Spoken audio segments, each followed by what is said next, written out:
kami hormati Kepala Balai Bahasa Jawa Tengah, Dr. Tirto Suwondo MHum, yang telah memberikan wadah kepada para guru hebat Nusantara untuk berkreasi. Yang kami hormati Bapak Sri Wahono SPD, selaku Ketua dan pendiri Diklat Daring Guru Mengajar Nusantara, yang telah menginisiasi kegiatan yang sangat bermanfaat ini untuk para guru. Yang kami hormati Ibu Dr. Anda Hajah Zainab MSI, selaku Instruktur Diklat Daring Kelompok 5 Sultan Hasanuddin, yang senantiasa memberikan waktu dan tenaga untuk mendampingi dan membimbing kami. Dan tak lupa kepada Bapak dan Ibu Guru Hebat Nusantara yang memiliki semangat dan meluangkan waktunya untuk hadir dalam acara video conference pada sore hari ini. Alhamdulillahirrahmanirrahim. Syukur kehadirat Allah Subhanahu wa Ta'ala atas karunia dan rahmatnya kita bisa pada sore hari ini yang diselenggarakan oleh MHum kerjasama dengan Balai Bahasa Jawa Tengah dalam keadaan sehat dan lancar. Tak lupa sholawat dan salam kita haturkan kepada junjungan kita Nabi Agung Muhammad Sallallahu Alaihi Wasallam. Semoga kita semua mendapatkan syafaat di akhir kelak.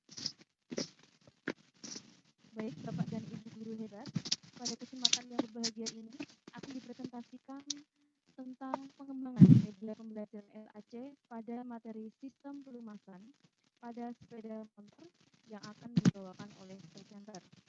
Sebelum acara video conference dimulai, izinkan kami tim yang bertugas pada sore hari ini untuk memperkenalkan diri. Sebagai host saya sendiri, Triana Atika Zulfa dari SMA Ali Maksum Yogyakarta. Sebagai moderator, Ibu Winingsih SPD dari SMP Negeri 1 Jati Purnawan Duri dan Bapak IG SPD dari SMK Negeri 2 Tulung Agung sebagai presenter. Akan dipandu oleh moderator dan kami harapkan ketika presenter menyampaikan materinya, Bapak dan Ibu guru yang hadir untuk bisa menonaktifkan mic-nya agar materi yang disampaikan oleh presenter dapat diterima dengan baik dan jelas. Baik, Bapak dan Ibu guru, itu maka kita ikuti sikon pada hari ini yang akan dipandu oleh Ibu Winingsih selaku moderator. Kepada Ibu Winingsih, kami. Terima kasih Ibu Triana Atika Zulfa. Bismillahirrahmanirrahim. Assalamualaikum warahmatullahi wabarakatuh. Selamat sore dan selamat sejahtera. Yang terhormat Bapak Tirto Suwondo, selaku Kepala Balai Bahasa Jawa Tengah. Yang terhormat Bapak Sri Wahono, selaku founder atau Ketua Guru Mengajar untuk Nusantara. Dan yang terhormat Ibu Dr. Anda Hajah Zainab MSI, selaku Instruktur Dikdar 5 Sultan Hasanuddin yang telah membimbing kami. Dan terima kasih kepada Bapak Ibu hebat yang telah bergabung dalam Vikon sore hari ini. Materi yang akan disampaikan pada sore hari ini adalah sistem pelumasan pada sepeda motor yang akan disampaikan Bapak Wige SPD. Sebelum materi disampaikan, saya akan bacakan kurikulum vitae dari beliau. Nama lengkap Wige SPD, tempat tanggal lahir Tulung Agung 27 Juli 1992, unit kerja SMK Negeri 2 Tulung Agung. Demikian tadi kurikulum vitae dari Bapak presenter. Selanjutnya silakan Bapak Wige menyampaikan materinya, tetapi sebelum materi disampaikan, saya mohon Bapak Ibu yang bergabung agar menonaktifkan speaker atau mikrofon. Terima kasih. Silakan monggo Bapak Wige untuk mempresentasikan materinya. Terima kasih. Saya sampaikan kepada Ibu Triana Atika Zulfa dan juga Ibu Winingsih. Sebelumnya, Assalamualaikum warahmatullahi wabarakatuh. Selamat sore, salam sejahtera. Pada kesempatan sore hari ini nanti saya akan menyampaikan hasil dari pembuatan media pembelajaran dengan menggunakan SAC untuk tingkat SMK, kompetensi keahlian teknik dan bisnis sepeda motor pada kelas 11 untuk mata pelajaran pemeliharaan mesin sepeda motor dan pada kompetensi dasar prinsip sistem pelumasan. Untuk selanjutnya, pada media yang telah saya kembangkan, di sini ada menu konten materi, di mana pada materi yang akan disampaikan, di sini akan membahas 5 hal utama.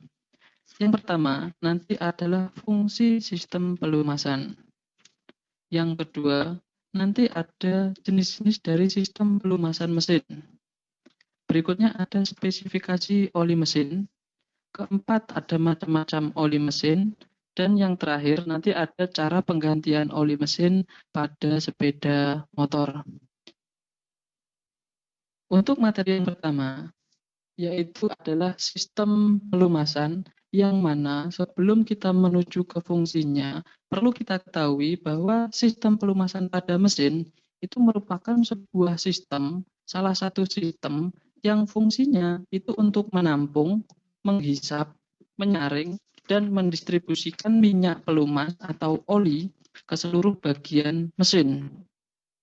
Untuk fungsinya, kalau kita ketahui secara umum, fungsi sistem pelumasan pastinya untuk melumasi. Namun apabila kita spesifikasikan, ada 3 fungsi dari sistem pelumasan. Yang pertama itu pastinya sebagai pelumas. Karena komponen-komponen mesin itu saling bergerak, saling bersinggungan, itu perlu dilumasi, diberikan lapisan film agar pada komponen-komponen yang bergerak tadi tidak terjadi keausan.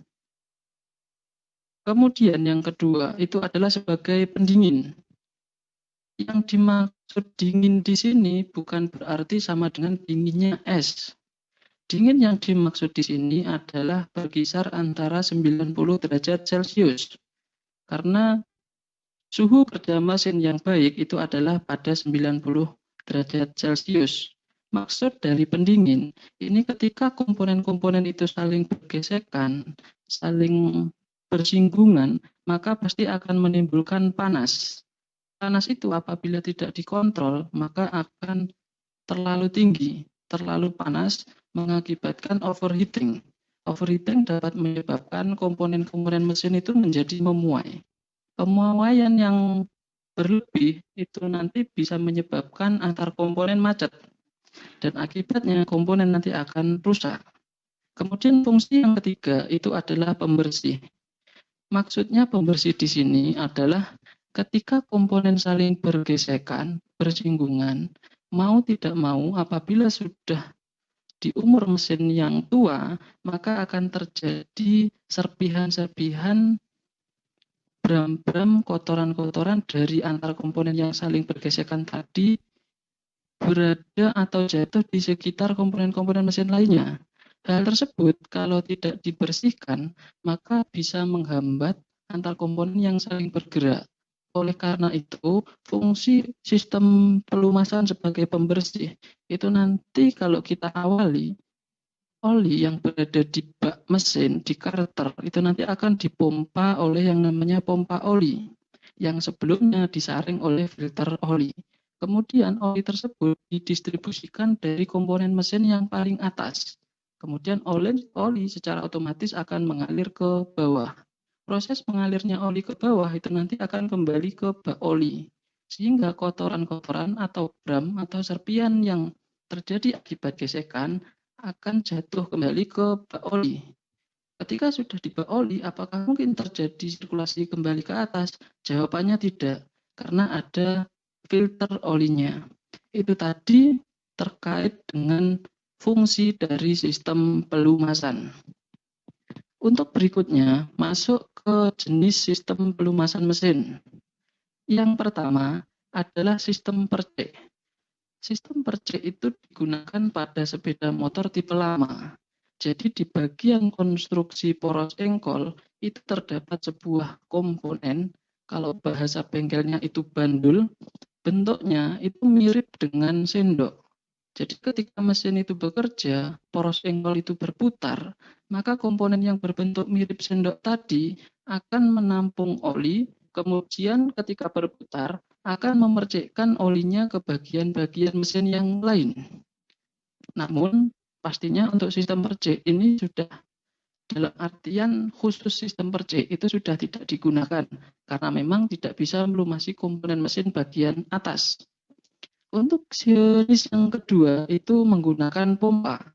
Seperti yang sebutkan tadi, pompa nanti fungsinya menghisap oli dari bak atau penampungan oli yang bagian bawah, kemudian dihisap ke pompa yang sebelumnya disaring dulu oleh filter, kemudian oleh pompa itu didistribusikan ke komponen-komponen mesin, mulai dari silinder kop atau kepala silinder, melalui poros cam, melalui mekanisme katup, kemudian menuju ke blok silinder. Di situ terdapat piston, terdapat batang penghubung, kemudian nanti oli akan menuju ke bawah kembali ke oli. Kemudian jenis yang ketiga itu adalah kombinasi dari keduanya. Ini yang sekarang ini digunakan pada semua jenis kendaraan. Jadi pada poros engkol itu terdapat sendok yang tadi fungsinya untuk memercikkan, dan juga terdapat pompa untuk membantu oli itu bersirkulasi dari bak menuju ke komponen mesin yang sulit terjangkau bila menggunakan sistem percik tadi. Untuk selanjutnya, ketika kita sudah mengetahui fungsi dan jenis dari sistem pelumasan mesin, kita akan membahas tentang spesifikasi oli mesin. Sehingga ketika kita ingin mengganti oli mesin secara mandiri, kita bisa memilih oli mana yang tepat untuk motor kita. Untuk gambar sebelah kanan, itu saya tampilkan oli produsen dari Honda, karena memang sekolah kami bekerja sama dengan Honda. Sebelum masuk ke spesifikasi oli mesin yang tepat untuk tiap-tiap motor, kita perlu tahu dulu kode-kode yang sering kita temui di wadah oli atau di botol oli. Di situ nanti mesti atau selalu ada keterangan yang namanya SAE. SAE itu Society of Automotive Engineer. Itu adalah sebuah lembaga yang berfungsi atau yang memiliki kewenangan untuk menentukan kualitas dari tingkat kekentalan oli atau viskositas. Jadi oli itu nanti bisa berubah tingkat kekentalannya apabila pada suhu-suhu tertentu. Yang menentukan tingkatnya, yang menentukan spesifikasinya itu nanti dari SAE. Kemudian yang kedua ada istilah API, American Petroleum Institute. Sebuah lembaga yang menentukan kualitas oli berdasarkan ketentuan atau berdasarkan secara umum. Dalam artian, oli nanti terbagi menjadi dua. Ada kode S itu untuk mesin yang dengan bahan bakar bensin. Bensin di sini umum, bisa pertama, pertalit, dan sebagainya. Dan juga dengan yang diesel berbahan bakar solar dan lain sebagainya. Penentuannya nanti untuk API itu ada dua huruf.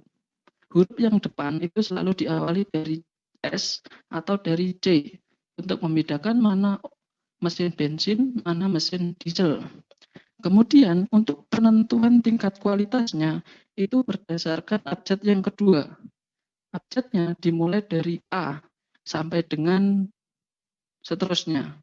Saat ini masih sampai dengan D. Semakin tinggi abjad, maka kualitas olinya nanti semakin bagus. Semisal SA dengan SB, maka lebih bagus kualitasnya yang SB. Begitu pula untuk yang diesel. Yang ketiga, ada istilah JASO atau Japan Automobile Standard Organization. JASO itu membagi oli menjadi dua jenis, yaitu JASO MA dan JASO MB. MA itu untuk motor BB atau sport. Dalam artian jaso MA itu digunakan atau pelumas yang digunakan untuk mekanisme kopling basah. Kopling basah di sini dimaksudkan bahwa mekanisme koplingnya, plat koplingnya itu terendam oli. Kemudian untuk yang jaso MB itu dikhususkan untuk motor matic atau skutik yang karena koplingnya kering, tidak terendam oleh oli. Sebagai contoh, kita bisa lihat kode di bawah, ada SAE 5W-30. SAE itu selalu tertampil di botol oli, yang menandakan bahwa oli tersebut sudah tersertifikasi oleh SAE tadi, Society of Automotive Engineer. Kemudian ada W dulu. W itu dalam artian winter. Winter itu musim dingin. Jadi oli yang memiliki spesifikasi SAE 5W30 atau SAE 10W30 itu adalah oli multigrade. Jadi oli tersebut bisa digunakan di dua musim. Musimnya adalah musim dingin, suhunya dingin. Jadi 5W itu diartikan apabila pada suhu minus 20 derajat, tingkat kekentalan olinya itu menjadi lebih encer atau pada angka 5. Jadi semakin kecil tingkat kekentalannya atau semakin kecil angkanya, maka oli itu semakin encer. Sedangkan yang 30 belakang itu adalah apabila kendaraan atau suhu sekitar itu sampai dengan misalkan 100 derajat Celcius, maka tingkat kekentalannya menjadi 30 atau semakin kental. Hal tersebut dimaksudkan agar misalnya kita pada di benua Eropa, di mana di sana ada musim dingin. Ketika musim dingin, ada salju, ada es, suhunya dingin, maka kecenderungan fluida atau cairan itu akan mudah membeku.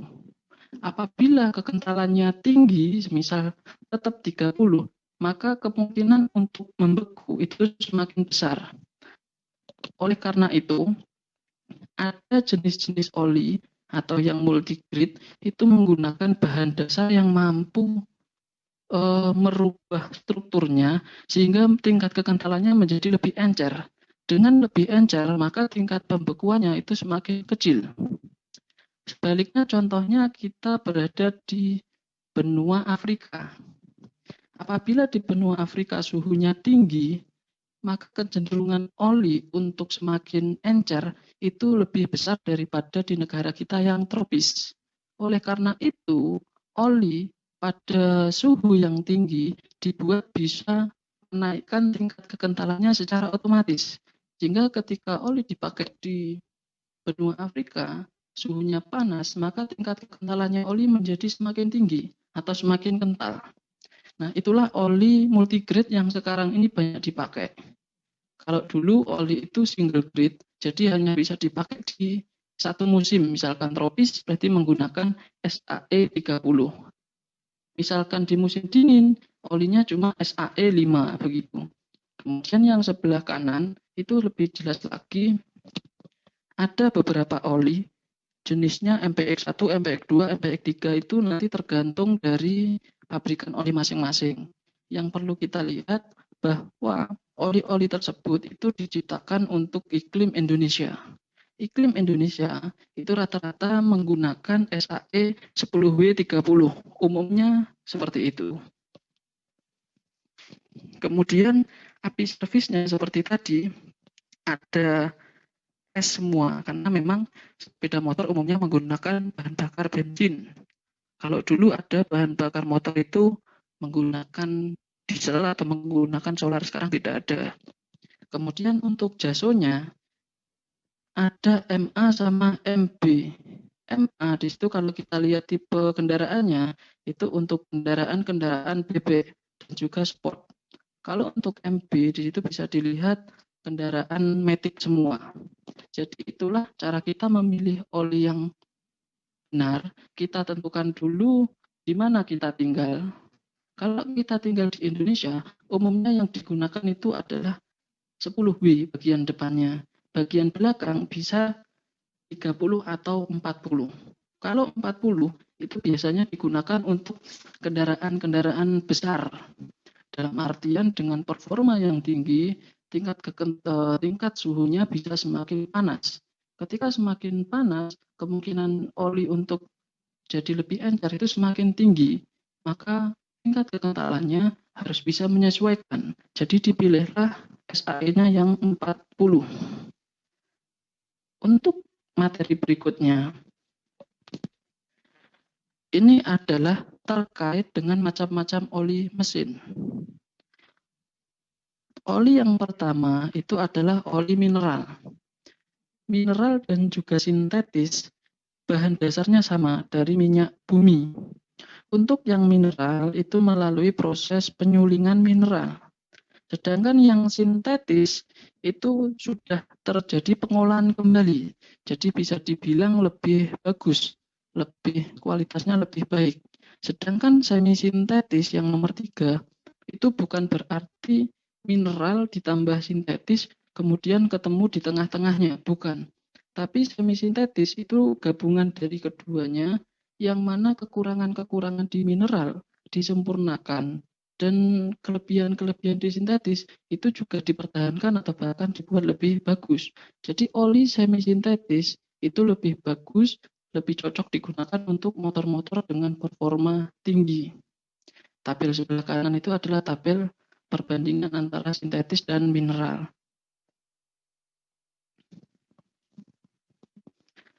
Untuk selanjutnya adalah cara penggantian oli mesin.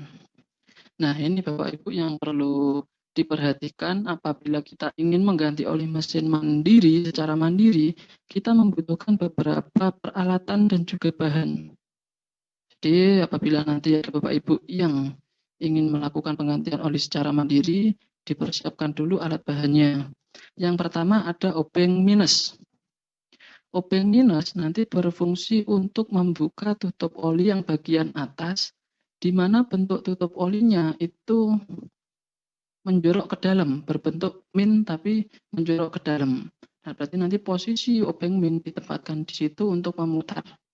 Ingat, untuk memutar atau melepas baut itu diputar ke arah kiri, untuk memasang nanti arah kanan. Begitu juga dengan mur, sama nanti. Kemudian yang kedua, ada wadah penampungan oli bekas sebagai tempat untuk menampung oli yang sudah jelek. Ada juga di situ kunci sok atau kunci pas atau kunci ring. Umumnya menggunakan ukuran 17. Itu nanti berfungsi untuk membuka tutup oli bagian bawah atau tutup pengurasan. Sedangkan tang itu berfungsi untuk membuka tutup atas, sama seperti obeng minus, tapi untuk jenis tutup yang bentuk minnya itu menonjol keluar. Kalau yang obeng minus tadi digunakan untuk membuka tutup yang tutupnya itu menonjol ke dalam, bentuk minnya menonjol ke dalam. Kalau tang itu digunakan untuk memutar tutup yang bentuk tutupnya menonjol ke luar. Kemudian ada corong untuk mengisikan oli agar tidak tumpah. Ada kain lap untuk membersihkan alat dan bahan. Cara penggantiannya yang perlu kita perhatikan, kadang-kadang kita menunggu mesin itu dingin baru kita ganti. Itu salah sebenarnya. Karena cara penggantian yang pertama itu mesin perlu dipanaskan. Waktunya tidak usah lama-lama, antara 5-10 menit, dengan maksud agar semisal ketika ada kotoran atau bram dari serpian-serpian mesin yang saling bergesekan tadi berada di bagian atas, ketika mesin dinyalakan ada sirkulasi oli, sehingga nanti oli atau kotoran bram yang ada di atas bisa ikut oli menuju ke bak. Jadi tidak perlu menunggu dingin, perlu kita panaskan agar serpian-serpian tadi ikut turun ke bak oli terlebih dahulu. Kemudian yang kedua, kuras oli mesin dengan cara membuka baut atau tutup bagian atas dengan obeng min ataupun dengan tang. Kemudian juga buka baut bagian bawah dengan menggunakan kunci sok, kunci ring, kunci pas, ukuran 17. Lebih baik menggunakan kunci sok atau kunci ring. Karena bentuknya bulat, itu nanti tidak akan merusak segi dari baut, karena baut biasanya segi 6. Kalau menggunakan kunci pas, kemudian bleset, biasanya nanti kepala bautnya rusak. Yang ketiga, sembari menunggu oli itu keluar habis, ini ada baiknya, tapi tidak wajib, kita memeriksa saringan oli. Tapi apabila kita periksa kemudian kotor, resikonya kita harus membersihkan. Kalau tidak bisa dibersihkan, otomatis harus diganti. Kalau diganti berarti kita harus keluar lagi ke toko spare part. Jadi kalau memang dirasa jarak tempuhnya masih sedikit, maka untuk saringan oli itu tidak perlu dibersihkan karena pembersihannya cukup lama, jarak tempuhnya sekitar 8.000 km.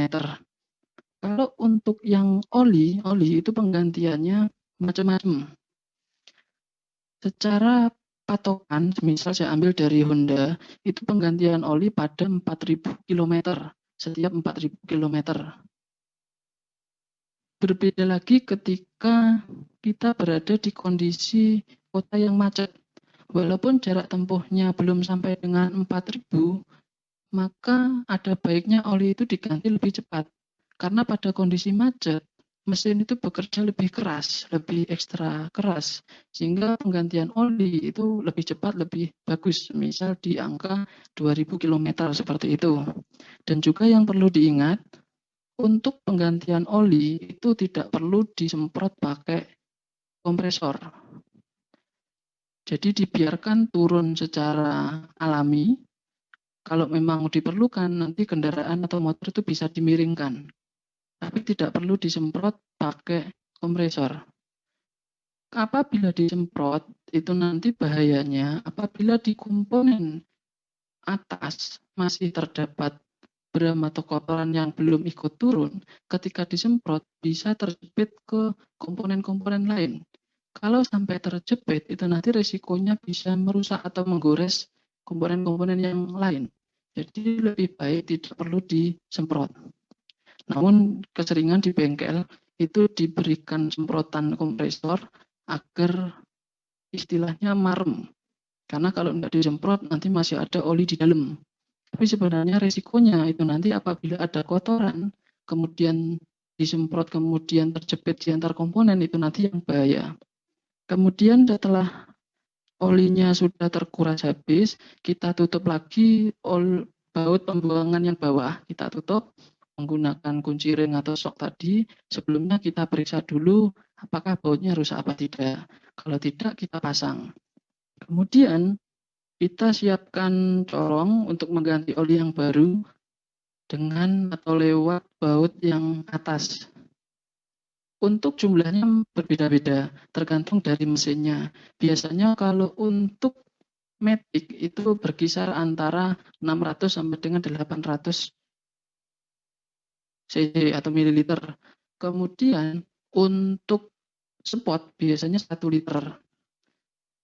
Kemudian untuk yang spot agak besar itu bisa 1,2 liter, jadi macam-macam. Sebelum membeli oli agar tidak salah, jadi nanti mungkin kita bisa searching di internet kapasitas oli mesin motor kita itu berapa. Sehingga nanti kita ke spare part itu bisa dengan mudah menyatakan kita butuh oli ukuran 0,8 liter atau butuh 1 liter atau 1,2 liter.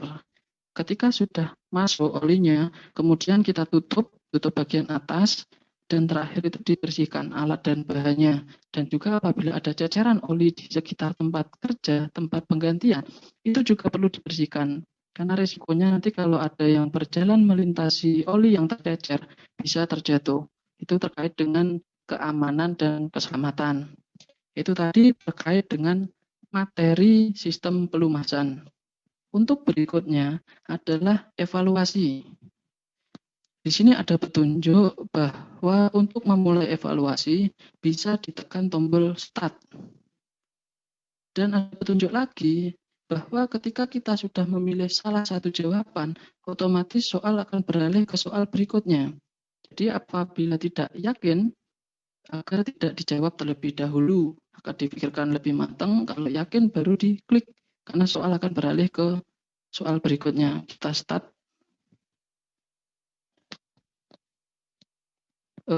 Sebelumnya mohon maaf karena ini tadi sudah saya jawab, kemudian belum saya close ulang. Di sini nilainya sudah tertampil 100. Mohon maaf. Jadi untuk yang soal pertama itu seharusnya adalah tugas dan yang untuk membawa barang atau kotoran itu harusnya jawabannya adalah yang pembersih yang C. Jadi kalau kita klik nanti akan muncul nilai 20. Tapi karena ini tadi sudah saya jawab belum saya close, nilai angkanya menjadi 100 karena benar semua tadi. Kalau kita tambahkan ke pembersih, salah pencet Bapak Ibu. Kalau pembersih nanti kita coba yang untuk soal nomor 2. Untuk yang nomor 2 ini yang dengan bantuan komponen mirip sendok. Berarti tadi harusnya yang sistem per C. Tidak ada penambahan nilai. Karena memang tadi sudah saya mainkan Bapak Ibu sebelumnya, mohon maaf. Kemudian yang nomor 3 itu harusnya yang menerangkan untuk skala viskositas oli atau kekentalan itu SAE, jawabannya adalah A. Kemudian yang nomor 4 itu oli yang sudah diolah kembali, maka jawabannya harusnya sintetis, yang lebih bagus. Yang terakhir, yang kelima, itu langkah penggantian oli yang kecuali atau yang tidak termasuk. Berarti tadi adalah periksa radiator. Karena tadi tidak ada. Panaskan mesin ada dari 5 sampai 10 menit. Kuras oli mesin ada. Periksa filter ada. Pasang baut penutup ada. Jawabannya periksa radiator. Skor akhirnya 100. Demikian tadi presentasi pemaparan materi untuk sistem pelumasan motor. Untuk berikutnya saya kembalikan ke moderator. Monggo Ibu Win. Terima kasih Pak Wigi. Demikian tadi Pak Wigi sudah menyampaikan materi tentang sistem pelumasan pada sistem sepeda motor dengan sangat jelas dan rinci. Untuk forum selanjutnya akan dibuka tanya jawab. Ini ada 2 cara. Yang pertama, bisa secara langsung dengan cara mengaktifkan mikrofon, dan yang kedua dengan cara menuliskan pertanyaan di chat. Ini sudah saya lihat ada 2 pertanyaan Pak Wigi dari Bapak Rizky ya ini ya. Beliau menanyakan yang pertama, bagaimana cara menghilangkan noda oli di pakaian. Kemudian pertanyaan yang kedua, dampak penggantian oli jika melebihi 4.000 km. Sudah jelas Pak pertanyaannya Pak Wigi? Sampun Bu. Silakan monggo. Sekedar. Pertanyaan 2 tadi semuanya dari Pak Rizky nggih Bu? Ya dari Pak Rizky Bu. Iya Pak. Oke, terima kasih sebelumnya sampaikan kepada Pak Rizky. Untuk noda oli itu memang sangat sulit Bapak Ibu. Pak Rizky nggih. Dari pengalaman kami selama di bengkel, memang noda oli itu bisa berkurang, tapi tidak bisa bersih, apalagi kalau pakaiannya putih. Oleh karena itu, biasanya bengkel-bengkel atau sekolah SMK itu menggunakan pakaian kerja yang berwarna gelap, sehingga ketika terkena kotoran oli, itu tidak terlalu terlihat.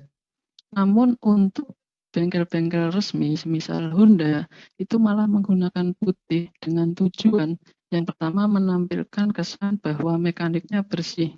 Yang kedua, agar mekanik itu sendiri juga berhati-hati ketika bekerja atau bersinggungan dengan oli. Jadi memang untuk noda oli itu sangat sulit dibersihkan. Itu jawaban yang pertama.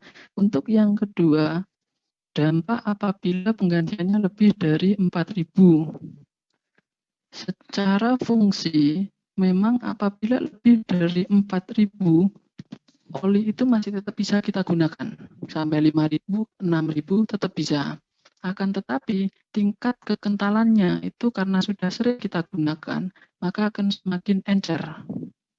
Ketika sudah semakin encer, daya lumasnya kepada komponen-komponen itu menjadi kecil. Jadi ibaratnya mesin tidak menggunakan sistem pelumasan karena olinya sudah tidak bagus, sudah tidak kental lagi, sudah encer. Oleh karena itu, lebih baik untuk menjaga performa mesin agar tetap bagus, maka diganti sesuai dengan buku petunjuk servis. Biasanya 4.000 km sekali. Kalau lebih bagus, lebih awal, maka lebih bagus untuk performa mesinnya. Begitu jawaban saya untuk Pak Rizky. Ada pertanyaan lain, Bu?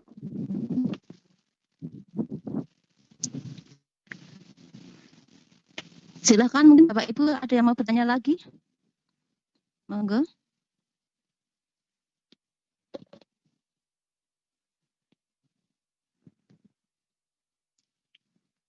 Sebenarnya enggak ada itu Pak Bige. Sudah cukup pertanyaannya. Oh, disampun dengan Bu. Oke.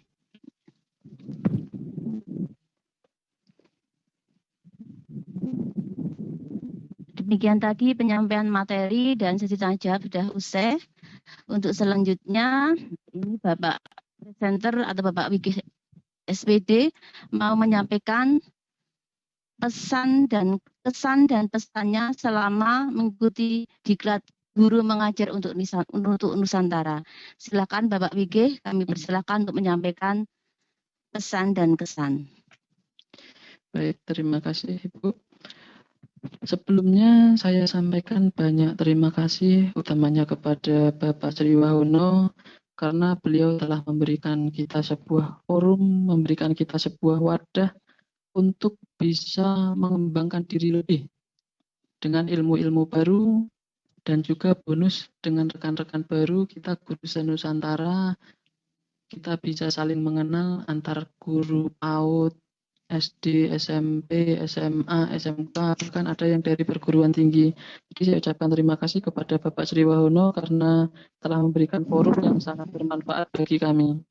Yang kedua, saya sampaikan juga terima kasih kepada Ibu Haja Zainab sebagai instruktur kami dari Darlima Sultan Hasanuddin yang selalu mendampingi kami, membimbing kami tanpa henti. Untuk penutupan ada sedikit pesan yang ingin saya sampaikan bahwa layaknya karantina yang wajib sendiri, maka ganti oli pun bisa secara sendiri. Salam hebat untuk guru Nusantara dari kami yang ingin mengabdi, membangun, mencerdaskan negeri. Terima kasih Ibu Moderator. Nah, demikian tadi pesan dan kesan dari Pak Wige, mudah-mudahan bisa menyemangati kita ya untuk selalu menggunakan oli dengan kualitas yang baik, kemudian mengganti oli juga pada tepat waktu. Selanjutnya saya akan menyimpulkan tentang materi yang disampaikan Bapak presenter, yaitu tentang sistem pelunasan pada sepeda motor. Sistem pelumasan sepeda motor merupakan sebuah sistem untuk menyalurkan minyak pelumas ke seluruh bagian mesin. Lah, fungsi ini ada 3. Yang pertama sebagai pelumas, sebagai pendingin, dan sebagai pembersih. Kemudian sistem pelumasan juga ada 3, yaitu sistem percik, sistem pompa, dan sistem kombinasi. Demikian tadi materi tentang sistem pelumasan pada sepeda motor. Mudah-mudahan bermanfaat bagi kita semua.